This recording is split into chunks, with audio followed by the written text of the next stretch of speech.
All right, look at that. Here we go. And this is a cool one from Talbott Farms in Palisade, Colorado. And what a day it was. Wow.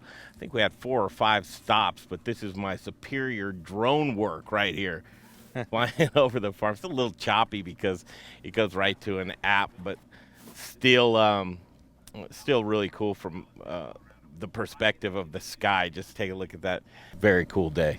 Absolutely. Well, I appreciate it. And thank you guys so much for coming out, supporting the industry, promoting the industry, and continuing to connect the farmers and ranchers, winemakers, cider makers, and distillers all together and really promote what we all do here.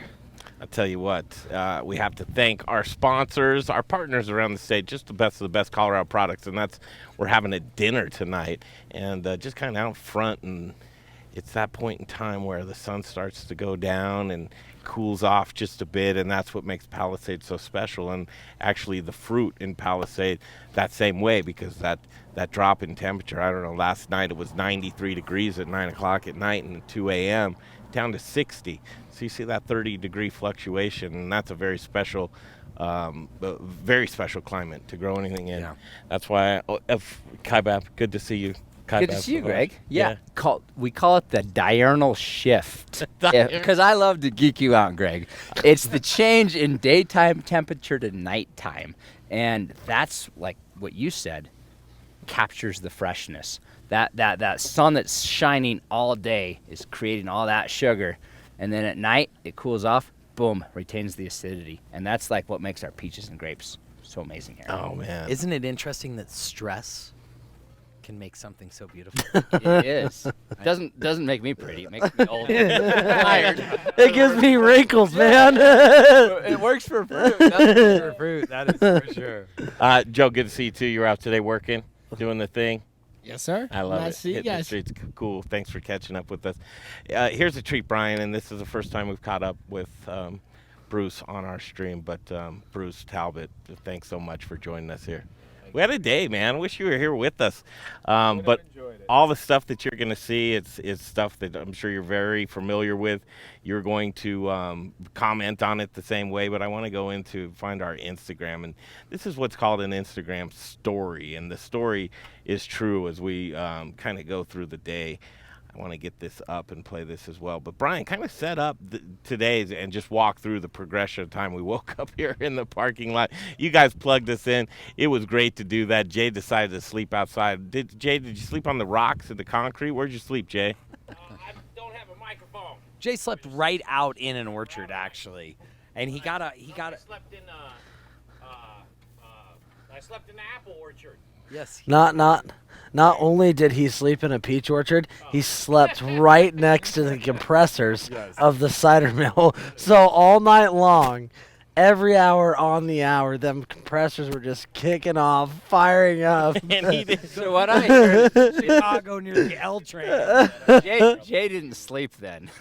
He said he slept great. It was unbelievable. It was like the So he had to grow up. compressors. He had to grow up next to a train station or something. Yeah. Because us, us living out here in the country, if we don't hear crickets and soft breezes and rivers, we're not falling asleep. Sirens will wake us up. Oh man! When my uncle came into work this morning, he was like, "Do you dislike the guy you have camping out there?" And I was like, "Why do you say that?" But He's that's like, a different story. Do me a favor. Your mic's working. Yeah. Yours isn't. Bruce, come on over here. Sit by Joe. You guys can have a microphone. That's I'll trade fantastic. spots. We'll do a little musical chairs here. There we go. I appreciate that. We grabbed an interview with the brewer who apparently doesn't talk to anybody. They got Danny to do an interview. Really? Danny doesn't. That's what I said. He doesn't even answer. I was like, his phone. how the heck? And so I walked up to Danny, and Danny was like, well, I had a couple drinks, so I was like, whatever, I'll talk to them. And he was really talkative and just a really pleasant, nice guy. Maybe he just needs a couple drinks. BLT,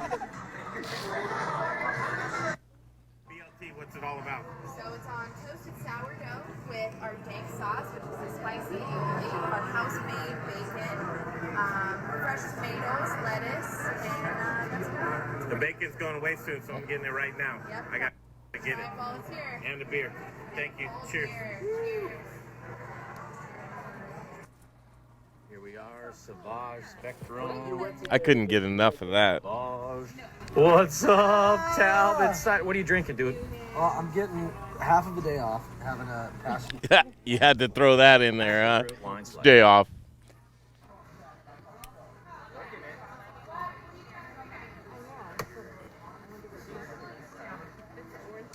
Boy, you guys pour a lot of those, don't you? Yeah, I can imagine. What's up, Onyx? They're trouble. The weekends are crazy. But what a full day. Their third day.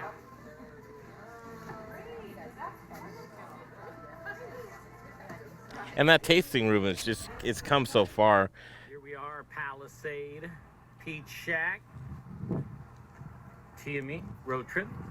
Day Now, 5. now this was really a highlight to meet James, and that was a cool thing to turn us on to him. But just to have that center point I mean, culture, community, delicious food coming together and having that hub to be. And what a great staff. Very inviting, very friendly, really give you that Palisade feel of just family. And everyone's very well educated there. They're fun to be around. And I think, as you said, they do a great job of bringing in collaborations and working with multiple farms who are producing great value in what they're doing. I think there's some big things coming up with them as well. Well, amazing how many condiments that his wife was making right there on site and selling.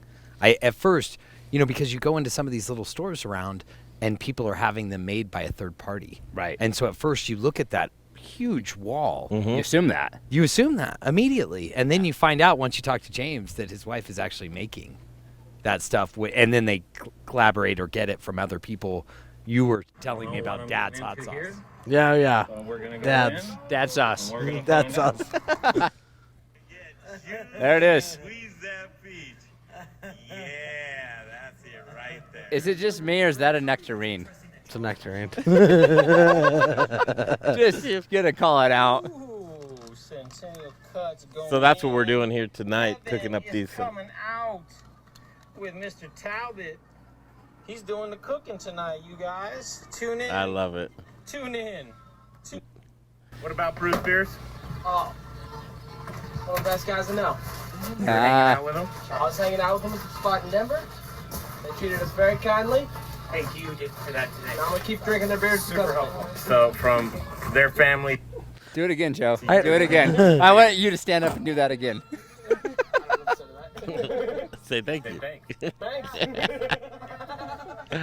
I love your laugh, Joe. Yeah, it's awesome. He does it again. Oh. The loop. There it is. Not gonna treated us very kindly. Voiceover. It's the double. Very kindly though. So from their family. And that's where it takes us right now. I do got to tell you, with Brews Beers, we did your guys' fall dinner series at Carboy Winery. We went, and Brews Beers was one of the featured beers for the night. And we met the guys, hung out with the guys, and they were immediately like, our tap room's closed, but you guys can come hang out with us. Like, that's where we're going to head right after this. So Joe and I drove over there. And 2 hours later, we had to Uber home because they're like, no, you have to try every beer here. And they're doing quads. They're doing like all these Belgian beers that just super good, super high alcohol. And you're just like, dude, I'm trashed, man. I'm not going to make it. Like, I have to get an Uber. Now, did you get to do that with Charlie? Yeah, absolutely. Incredible guy. Fantastic guy. Yeah. Here's the proof of that interview, just in case you There's thought we Danny. were. Palisade Brewery. I can't believe it. There it is. You got it. Colorado boy. Correct. He did the Colorado Boy Brewery. He's got a book. He's opened up 6 breweries in Colorado. No, that's it. It's probably up on the stream. But just to give you an idea, today was a full day, and I mean, geez, we've got, 6 interviews. 6 different interviews. There's last night, but what a full couple of days. Here's what I want to do. I want to break, come back, and do a little reset. It's not very often that you have, just the knowledge base and the history. And I want you to just talk with us for a little while in this next segment, if you wouldn't mind. I think that there's a lot that's going on right now, and we'd love to catch up with you. So that's what we'll do. We'll take a break. We'll come back, and Bruce Talbott's going to join us right here on the Modern Eater Show. I don't see them. Do you see them? I don't see them. I don't know where the heck they are. At least we know they're in Colorado somewhere. Somewhere. I'm going to go find them. But in the meantime, let's go back into the chef's playground. Sounds like a good idea. Hey, Colorado. Rich O'Brien here with Elevation Food Service Reps. Monica Leonard helping me out here. We just got back into the chef's playground. Big supporters of the Modern Eater. We hope you guys are having a great time out on the road trip. I'm getting kind of excited to go see those guys. Oh, super excited. You know, the Modern Eater, we're super excited to be supporters, sponsors, and boy, these guys are really doing a lot for the Colorado food service community and all of our restaurateurs, especially as we come out of COVID. What we've got here is what we like to call our chef's playground here at Elevation Food Service Reps, with all the brands that we represent, a lot of best-in-class brands. Yes. And Monica's been real helpful in helping get a lot of these events set up for people to come in here. We want you to feel very confident coming in here to use some of our state-of-the-art equipment. So look us up at elevationfs.com or give us a call over here at 303-750-3727 and just let us know what you'd like to demo. Come see us. Get you set up. Yes, we are a Colorado family-owned business. We have our very own Colorado shelf. Hey there, Barbecue All-Star.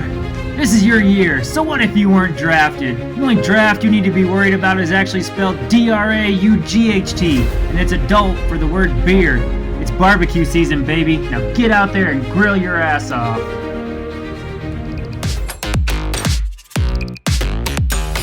Counting down the minutes to where I was going to crack this open and take it home myself, but I decided I would stock you guys up for your road trip.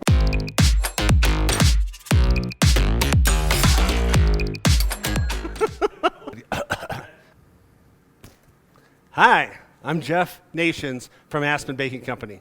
It's really important right now to support local. That's why I support the Modern Eater. Now, back to the show. Hey, welcome back, and this has been a really cool day. Brian, I don't know, what stuck out for you the most today? That's interesting. What did stick out the most? I got to tell you, there were different parts that meant a lot to me in a different way. Learning a little bit more. We took that tour, but today I felt like I got a little more out of what we did today with you. Just talking about it. Over at Sauvage, the seeing the devastation, that really it put a bookmark in today for me, because I know you're going to be resilient. I know you're going to come back. You guys always do, and that's like the grit of what I always feel like you guys have here in Palisade. And so it just meant something to me. And I gotta say, going over and seeing what James was doing, I had a lot more respect for the guy. He really seems like he's got a neat operation over there, and is an entrepreneur in many different ways. It seems like farming is one aspect, and to me it's quite amazing that he's able to do himself both the farming, the store, the manufacturing, and all the different things that he's got going on over there. So I'm always amazed whenever I come to Palisade of what you guys are doing out here. So what Brian was alluding to, talking about Kaibab Sauvage and the devastation, to tail on that, the devastation is basically the vines. 80%, you said? 80 to 85%? 85%, yeah. Man, we were just out back there. Let's play this, because this I thought was a really cool clip from today, to just hear you talk about this. Looks like I need to go on a diet. You look great. This was a whole vine, producing 15 pounds per vine with a full canopy like these. You take all that energy back to a couple of shoots, it's going to be too vigorous, so that will devigorate the vine. Then we're going to come back through after they've lignified it, again, we've gotten woody, and pick two nice trunks to bring up, just like this. We're going to tie them up. We're going to tie 5 times to here, and then probably 5 times each direction, and that will reestablish the structure. And then next year, it should. That guy's such a nerd. Who is that? That's good stuff. That's good stuff. Bruce. Lowest bidder. Talking to that microphone. One of the things, we're doing a 1,600-mile loop in Colorado. This is our 4th year doing it. and just telling the stories of men and women in agriculture. And right now there's an effort, there's a war on agriculture that I can't really seem to understand why it's out there. But seeing the things that are happening, whether it has to do with labor, whether it has to do with farming or water, or just the perception of how consumers see agriculture, I don't quite understand why this positioning is happening going into the future. But we really need to come together in agriculture. Your thoughts over the years that you've been farming in agriculture, some of the hardest things that you had to overcome, and then let's look into the future of things as you look around corners of some difficulties that'll be coming up. What are the things that you've had to overcome in the past in agriculture? You know, I would say first and foremost that if you need security, you don't want to do agriculture because it is a high-risk type occupation. Yep. And there are years we live on the averages, and we have to, as long as the bank doesn't foreclose on us. But it is not something that you can count on a certain income every year. And so, yes, there's a lot of qualities to it. There's a great place to raise a family. It's a great lifestyle in many ways, but it is a high-stress lifestyle. And many people are not cut out for it. You've got to be there. What has happened, though, in recent years is that we have such an incredible divide now between the urban community, the urban consumer, and the agriculture producer that we're on two different planets. And in some ways I feel like we're going back to the city-states of medieval Europe, where there's a wall around the city, and at night you get inside the wall, and if you don't get inside the wall, you may or may not make it, and the farmers go out in the day to go farm everything that supports the city. The city is what it's all about. And, I hate to feel that way, but when we have urban Walt Disney type ideologies of what it takes to grow things, what it takes to make it in, what it takes to produce food and fiber, what it takes to manage the rural communities, it really beats us up. And we have done a very poor job in communicating to our urban cousins of what we need to do to survive. And somehow, I don't know how we have lost that, but there's a reality check that we're not very successful in communicating. And so urban legislatures, urban ideologies, urban values are crushing rural communities. And whether it's in ag labor, whether it's in wolves being, introduced to areas where they're going to wipe out herds and flocks, whether it's, the people that vote for that stuff, they don't have wolves in their community. They're voting for wolves in somebody else's community.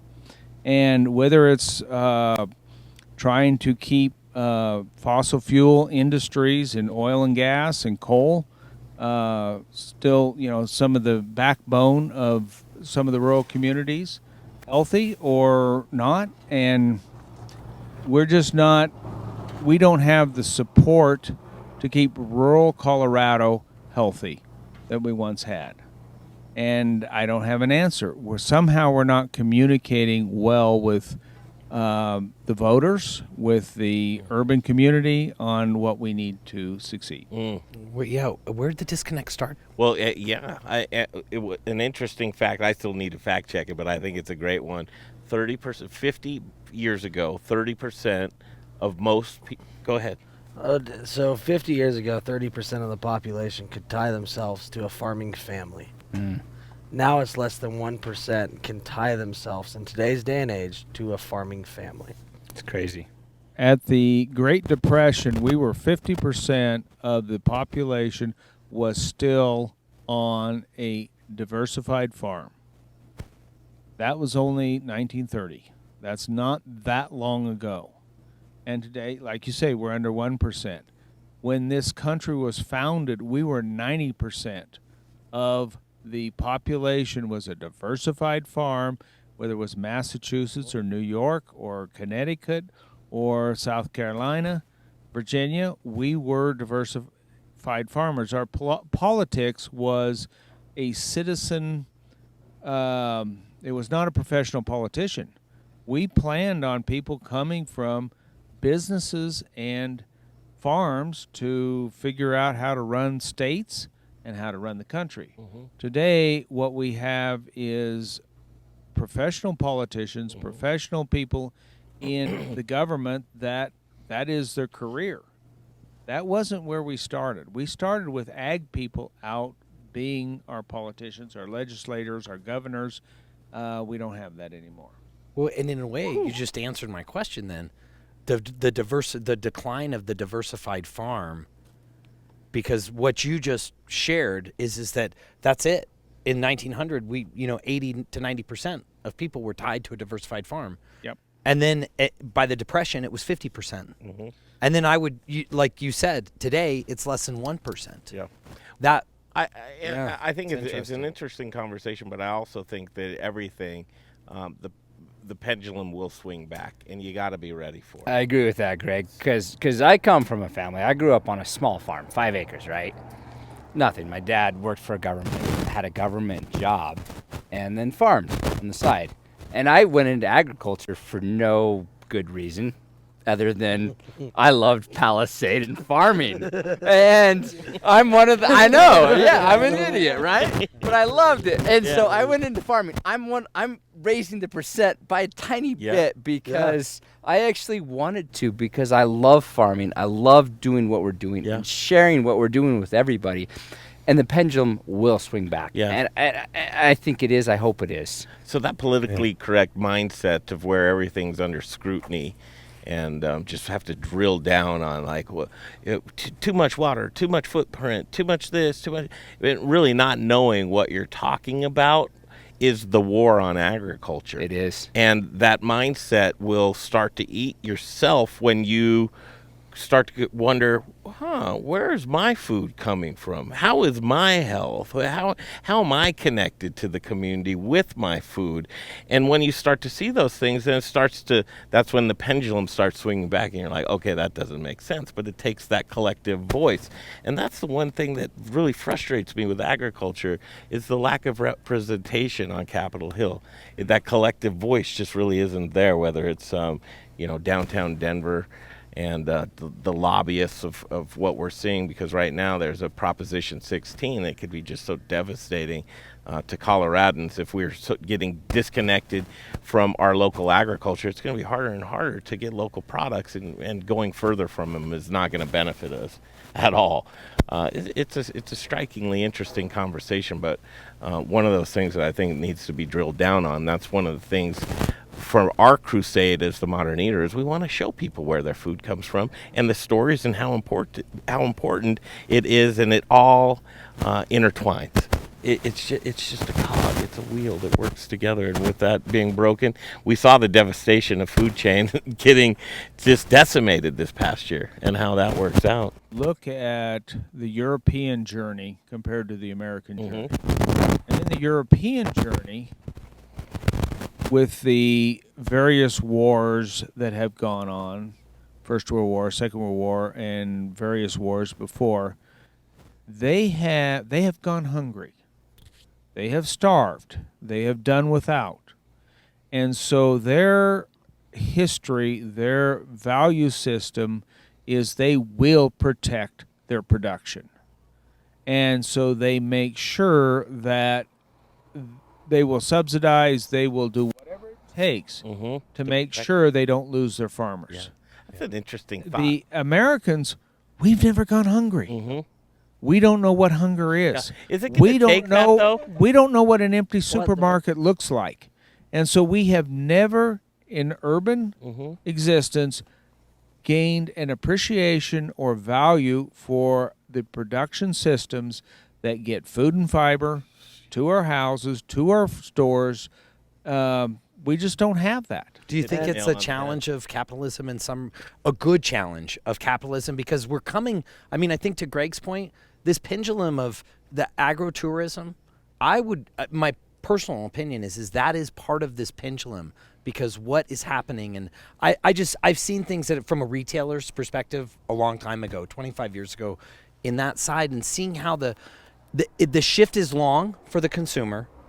But when they start making it, when they start getting engaged, I really feel that they will come to a place to start supporting ag by this, because they see your challenges when they can come out here.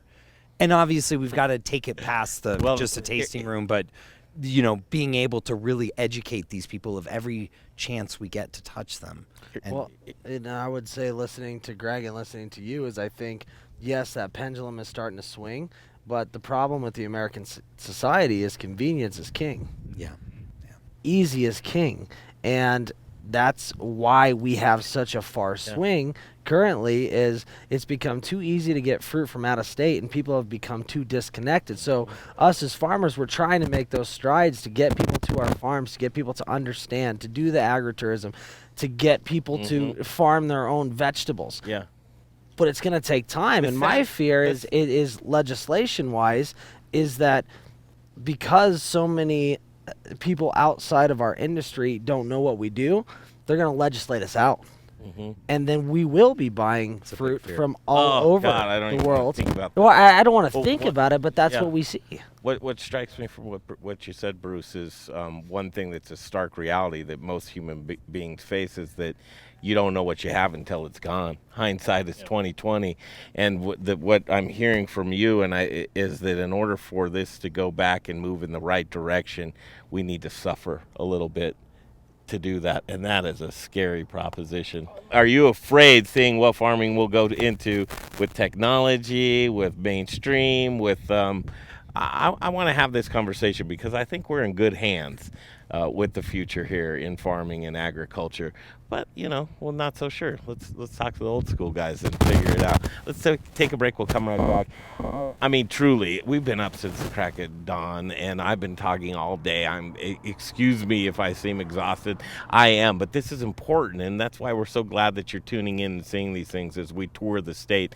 This is day 5 out of 21. We'll be out just hitting the roads and telling the stories and showing you really what is up. I don't know where you're going to find this anywhere else, but you can get it right here on the Modern Eater. I'd say share this stuff when you see it, but most importantly, keeping track of our Instagram and our Instagram stories, and see the partners that we get together with, because these are the best of the best Colorado brands. You saw Scott from Royal Crest Dairy here today. People come together in this community, and that's why I'm so hopeful for Colorado, and that's where my love lays, is Colorado. We'll break away, we'll come right back, and we've got to get some dinner in us. Is dinner ready? Are the steaks done? We gotta cook the steaks. When we're talking, we can't be cooking steaks. We can't be eating steaks either. All right, we've got steaks to cook. We've got Colorado dinner. So we've got mushrooms from Hazeldale in Fort Collins. We've got cheese from Sauvage, which is fantastic. I don't know whether we use the butter or not. This great Colorado Mills sunflower oil. The butter will go on the steak at the end. At the end. The steaks are from Centennial Cuts. In Fowler, Colorado. We'll be down in and then we got some local squash. Local squash. Palisade. What are you making with that squash? So what I'm doing is some salted garlic fries out of a local cue ball squash. And you said you had some of your mom's secret spices. Oh, of course, yeah. I threw those in there. I'm not giving out those recipes, man. We want to eat. Don't give away the recipes. Don't do that. We want to eat, but we also want to continue this conversation. It's kind of that OG farming and then next gen. How is that transition taking place, and is it going well?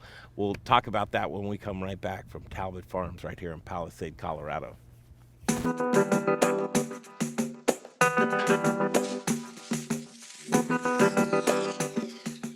Studio Kitchen here, guys, delivering some butter for your road trip. So what you doing in my parking lot? So Sauvage is a artisanal company that focuses on European-style butter and cheeses. Yes, so we have our 84% European-style butter, grass-fed butter. This one is 100% grass-fed butter, over 84% butter fat content, which means there's more butter fat, less water, Cooks better at higher temperatures. Perfect for baking. Oh my goodness! Look at that. Look at the color of that. Mm-hmm. That's the first thing that our customers notice. What? This is a new release. We don't even have it out yet, Greg. This will be going to retail this weekend. Oh, look at that. Thanks again. Absolutely. Martine. Man. Later. Thanks, guys. Hi, I'm Amber with Strohauer Farms, and I'm just here to remind you that the best potatoes are grown here in Colorado. Goodness elevated. Thanks for watching the Modern Eater Show. Farm box foods. We are a company who builds farms and shipping containers. So we make hydroponic and gourmet mushroom farms.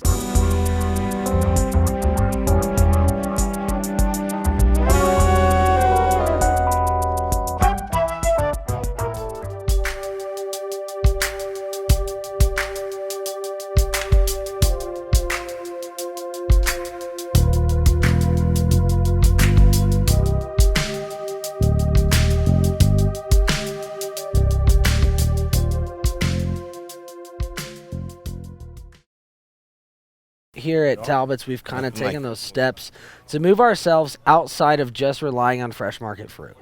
We've gone into the apple juice program. We're getting real serious about the peach juice program. At this point, we're making hard cider. We're making wine.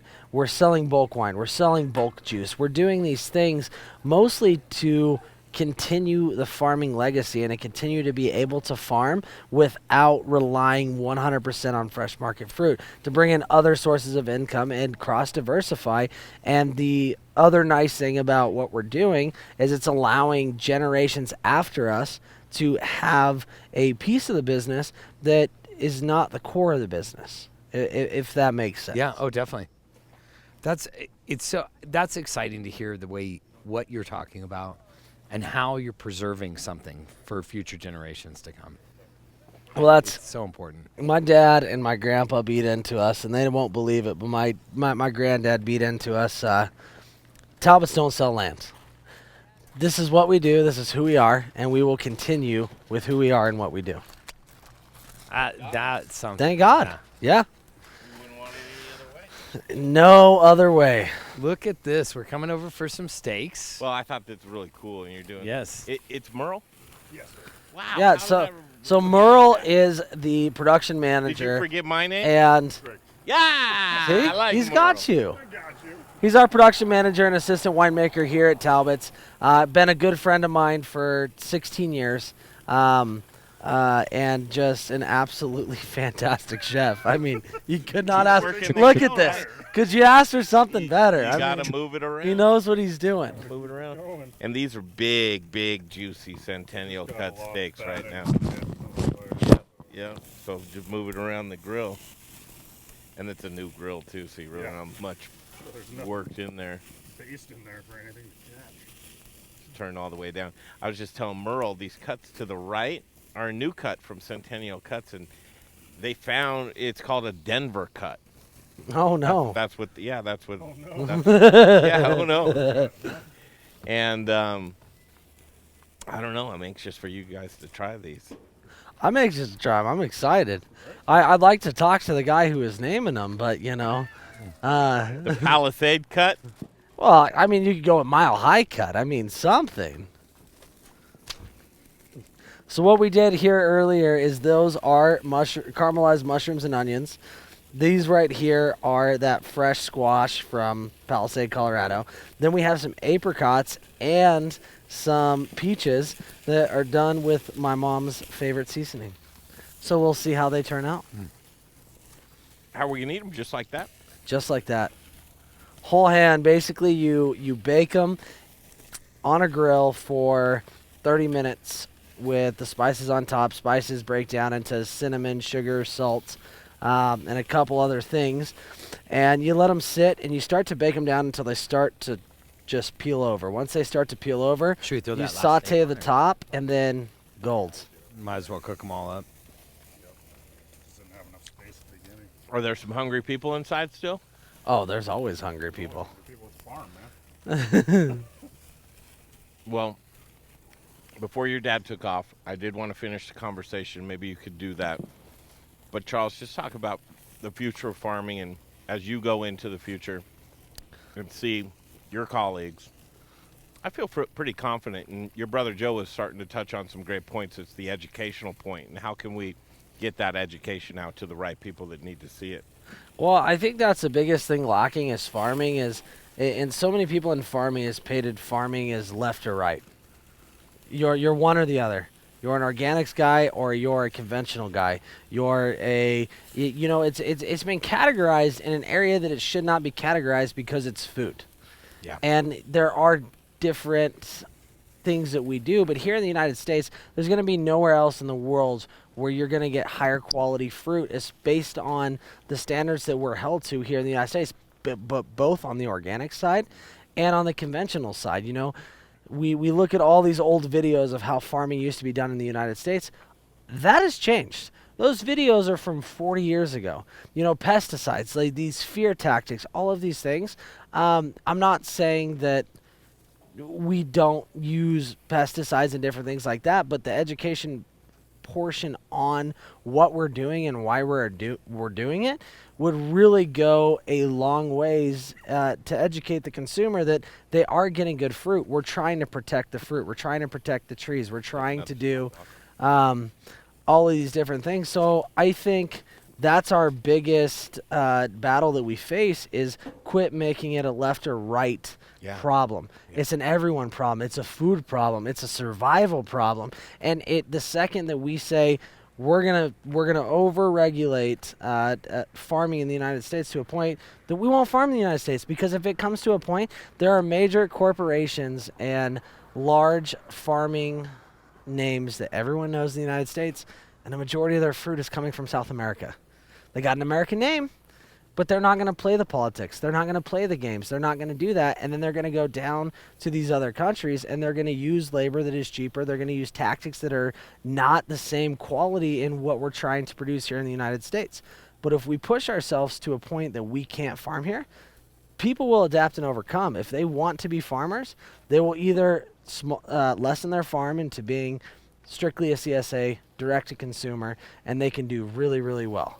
But if you want to be a conventional farmer, you're not going to have the ability to do so unless we start getting in front of the consumers and say, guys, these policies that we're putting forward are not to hurt anybody. They're not to change anything. They're to protect the lands that we have here. And, you know, my grandpa, back in the 1980s, him and my grandma were actually the first to start the Mesa County Land Trust that has now turned into the Colorado West Land Trust, that it now conserves 4,000 acres of land in Colorado that is protected for just agriculture alone. The farmers care about this land. They care about what we do. They care about the consumer. We wouldn't do it if we didn't care about it. And so it's just getting in front of everyone and saying, this is why we're doing what we're doing. Isn't These it are our interesting how platforms. we made food security, that word, bad? We actually villainized that concept of food security because of exactly what you're saying. It took a left or a right position instead of the reality that it should have taken is food security is about all of us and about keeping people farming, about protecting our farmlands, about keeping our food regionally, locally as much as possible so people get nutrition over, just commodity. I mean, I always I talk to kids about where their food comes from, and so many of them think it comes from a truck, and they don't realize that it actually comes from the ground. Well, it goes back to losing seasonality. You know, people know so little about their fruit that they call us in December and ask if we have peaches. And it's because we've made things, it goes back to that convenience. We've made things so easy at the fruit market, or going to, you know, a Walmart, Kroger, not to throw anyone's names out there that anything's bad. They got to keep fruit and food year round. Yeah. But so many people think the beef, why would you hunt? Because you can just buy it at the store. Well, it comes from the same place. It's the Unintended same thing. consequences, right, Charles? Yeah, I mean, they got what they wanted. Exactly. Which was they wanted a strawberry 12 months a year. They wanted asparagus 12 months a year. And now they're willing to ship it from Peru to get it not up here know to eat where it. it's coming from. And I'm not opposed to buying fruit from other countries or anything like that. I just want an understanding of what we're doing. Yeah. I want people to know this is where these things are coming from. That was exactly the conversation I wanted to have tonight, and I did not do a great job of setting it up or even talking about it, but Charles, you did. You really knocked a home run out of the park, because that's exactly what we're up against. There should be zero division, and it should be 100% unity, because that's where we're going to get it back on track. Good stuff, man. Let's take a break. We'll come right back. We're getting close on eating, and I'll tell you what, these steaks are looking really, really good. We'll take a break. We'll come right back. We're at Talbott Farms. There he is. And we'll wrap it up with Bruce Talbott when we come back on the Modern Eater Show.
Crest. Yes! Scott Jones, my friends, what's happening? Yep. You mind if I dig in? Dig in. Let's dig in. Woo, boy, I know this. Let's start with this, though, because this is on my breakfast table all the time. Yep, got the staples here. You got to have eggs. You got to have milk. This is the best bacon right here ever. The Polidori family supplying this with chorizo, heavy cream for the chefs, right? Natalie's strawberry lemonade, a legendary chocolate milk. I'll tell you what.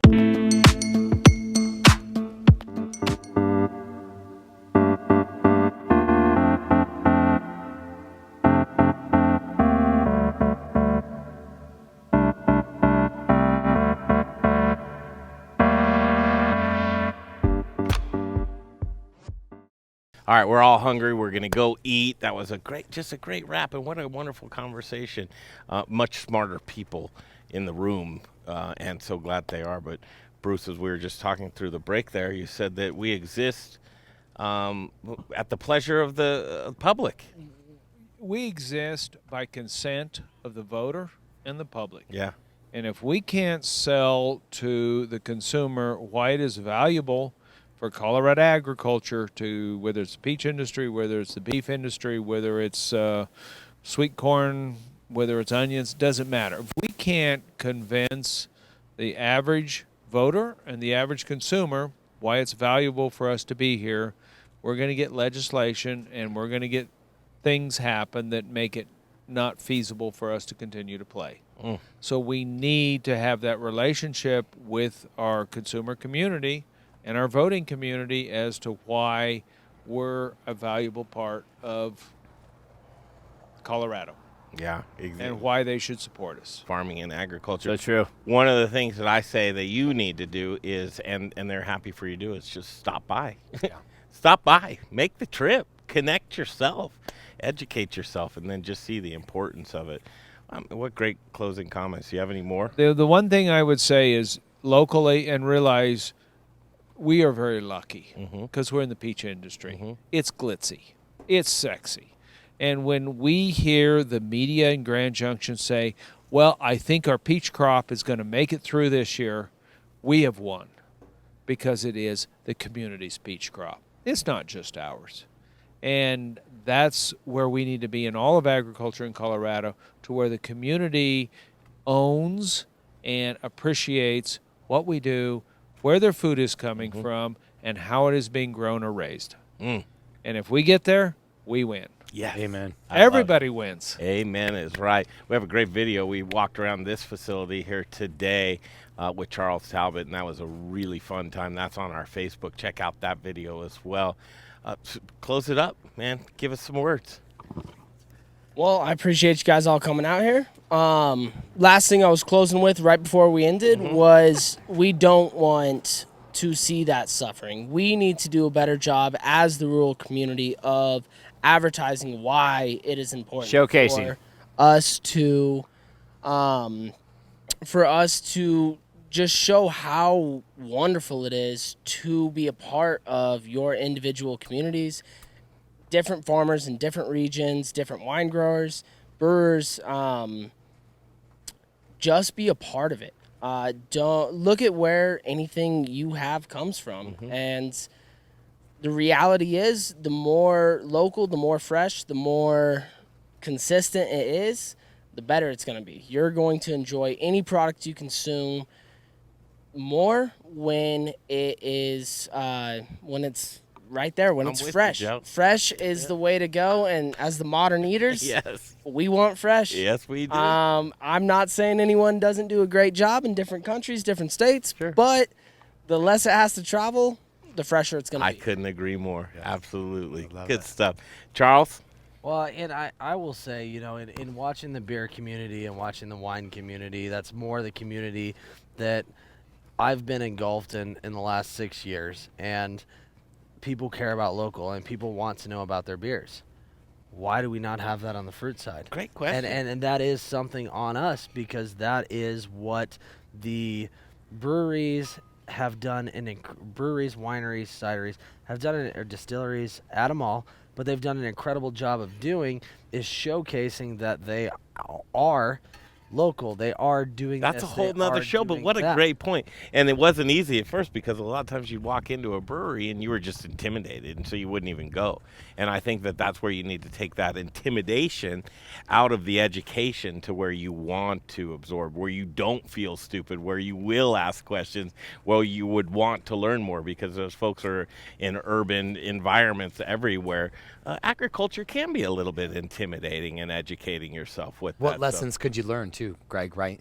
From what the beer industry did for you guys in the ag industry. There's got to be a lesson somewhere in there. Well, and connecting with different colleges, different organizations, different everything else, putting our face in front of them and saying this is why we do what we do. I'm not saying we can fix the problem overnight, but a greater understanding. If you sent every high school kid home with a plant and said you had to keep this alive for a year, I agree. It would. But here's one thing you guys do so well change, is you know? you do well with your branding, because one of the things that works so well is, whether it's a brewery or a football team or anything else, the minute you put a hat on and the minute that you feel connected to it and you start to show it off, you sing those praises, and then you're connected with your local farming. And that's what I want people to do. It's cool for me to be connected to this farm, and I like that. I like that idea of bringing that community together through whatever it takes to build that community. And I think a lot of it's building cool brands, and Talbot's right there at the top. Well, I think it caveats into not only creating cool brands, but creating brand ambassadors. Everyone that comes in the door, you should be so hospitable and so family that they want to go out and talk about your brand. If you didn't do that, you're not doing what you should be doing as a farm market, as a winery, as a cidery, as a brewery. You want people to want to buy that hat and want to talk about it. So wear that T-shirt. Have you seen raving fans? That's your point. It's how do you create a group of raving fans? I'd say celebrate your farm, celebrate your ranches, connect to it. I mean, show who you're supporting. Actually, I was just trying to angle for a free hat. That's all.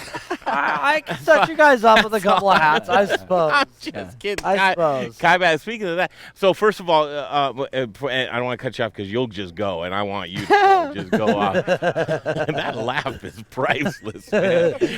Speaking of that, come in. I mean, you guys have great apparel. You do great jobs with that. Everything on down the line, between your labeling for your products to the marketing to the hats, everything that you guys do. I am a fan, and I will scream it from the rooftops. Kaibab, go ahead. I just want to say celebrate every day. This is Sparklet. This is our everyday affordable sparkling wine. This is what we thought Colorado should have. We saw that Colorado was missing a sparkling affordable wine, and we created it. But I want to That's speak to what these fantastic. guys said. Well, we're all drinking it here.